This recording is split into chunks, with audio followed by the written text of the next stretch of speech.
High, আমি টগর। আবার চলে যাচ্ছি একটা অনুষ্ঠান বাড়িতে। আর আমাদের অনুষ্ঠান বাড়িতে যাওয়া মানেই গাড়ি ভাড়া করে সবাই মিলে একসাথে হৈ হৈ করতে করতে যাওয়া। দেখুন ওয়েদারটা কত সুন্দর, তাই না? তারপরে গান শুনতে শুনতে আর গল্প করতে করতে পৌঁছে গেলাম অনুষ্ঠান বাড়িতে। বলতেই ভুলে গেছি আজকে কার অনুষ্ঠান।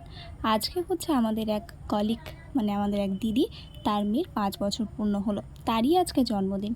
সেই উপলক্ষে আমাদের 40 কিলোমিটার দূর থেকে আজকে এখানে আসা। আর এই যে বার্থডে কালকে দেখতেই পেলেন, আমরা এখানে এসে দেখি কেউ ততক্ষণে পৌঁছায়নি। আর এসে আমাদের যেটা কাজ, একটু ছবি তোলা, সেটাই করছিলাম। করতে করতে বার্থডে গার্ল চলে এলো, তার সাথে আলাপ করার পর একটু কফি, চিকেন এবং মাটন বলটা খেয়ে উপরে পৌঁছে গেলাম। উপরে গিয়ে ভুড়ি ভোজটা সেরে চলে এলাম নিচে। নিচে এসে দেখি স্যাররাও চলে এসেছেন। আর আমার কোলে যে পুচকুটা রয়েছে, স্যারের মেয়ে। তারপরে মিষ্টি পানটা খেতে খেতে রাতের ওয়েদারটা এনজয় করতে করতে চলে এলাম বাড়ি। কেমন লাগলো অবশ্যই জানিয়ে।